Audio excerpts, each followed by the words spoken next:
People believes they've had a close encounter with a UFO. But no one has claimed to ever have first-hand experience with extraterrestrial craft. Until now. Bob Lazar is a former government scientist who claims he was hired by the military to back-engineer the propulsion system of an extraterrestrial craft. In what may be one of the most revealing interviews ever filmed, Lazar candidly discusses his classified work at the top-secret research facility, S4.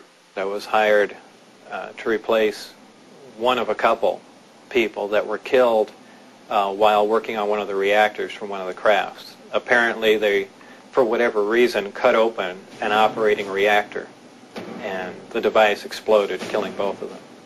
The S4 facility is an area just off the Papoose lake bed, dry lake bed. It consists of 9 hangars. The hangars have sloped doors on them with a sand texture coating. The first disc I saw, I believe it was the second, or I think it was the third time I was up there. Upon seeing it, it struck me that, well, this explains all the UFO sightings. Not thinking that it was an extraterrestrial craft, that this must have been some advanced form of fighter that we've been working on for years, and people have just caught it being tested, so on and so forth. And it never even occurred to me, even though I was looking at an extraterrestrial vehicle, that this wasn't man-made. I only witnessed one test flight up close, officially.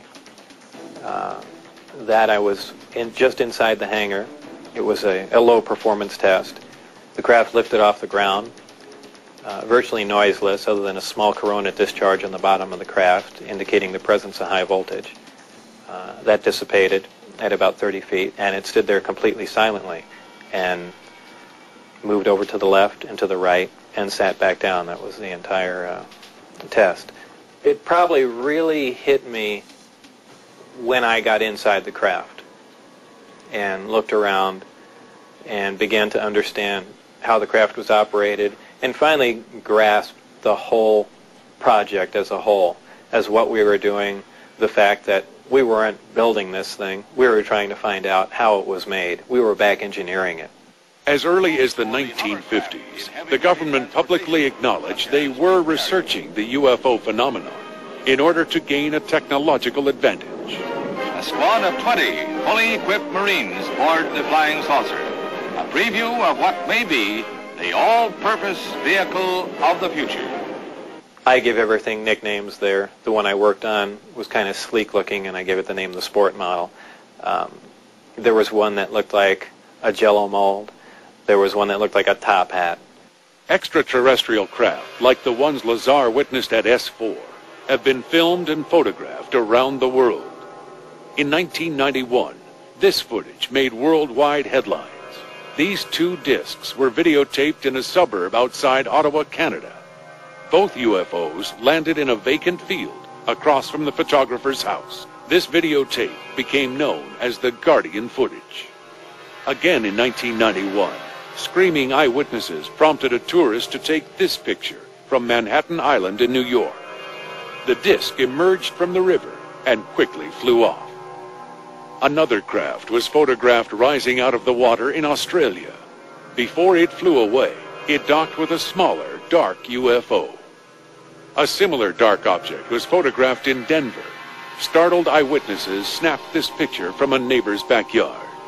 In Peru, a hiker took this photograph of 2 discs as they hovered overhead for several minutes. Lazar's classified work at S4 allowed him to closely study the extraterrestrial craft. I had to hang upside down in there to see the lower level, essentially. And there were 3 large gravity amplifiers.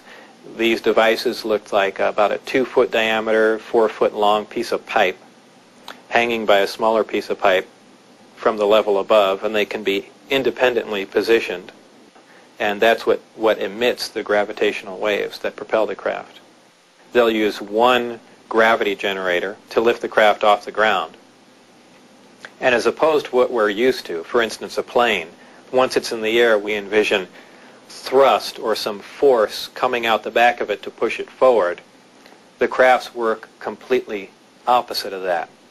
What they do is once they're hovering in the air, they'll swing the gravity, or two remaining gravity generators up in front of them and create a distortion, essentially a downhill, and the craft rolls downhill for infinity. It's always chasing a little distortion. Unidentified craft have been filmed and photographed flying around the world in radically different positions.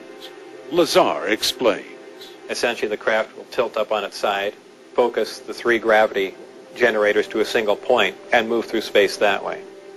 Lazar helps explain why UFOs have been videotaped flying in seemingly erratic patterns. Moving around the source of gravity is a problem to a disk because it's interference, essentially.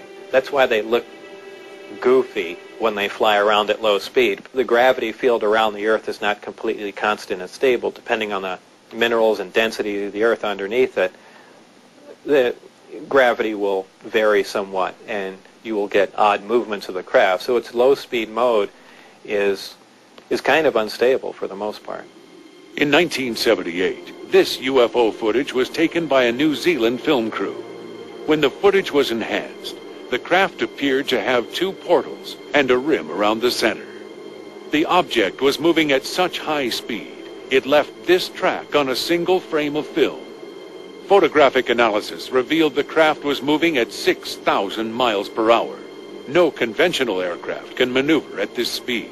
Just because you can visually see, either with the eye or on radar, a craft moving at 7,000 miles an hour and making a 90-degree turn doesn't mean that's what's happening.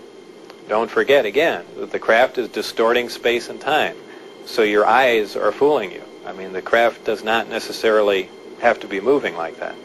People wonder how a craft like this can make a turn at such high speed, a 90-degree turn, when they would imagine people slamming up against the wall or something to that effect. Well, that really wouldn't happen. Inertia would have no effect.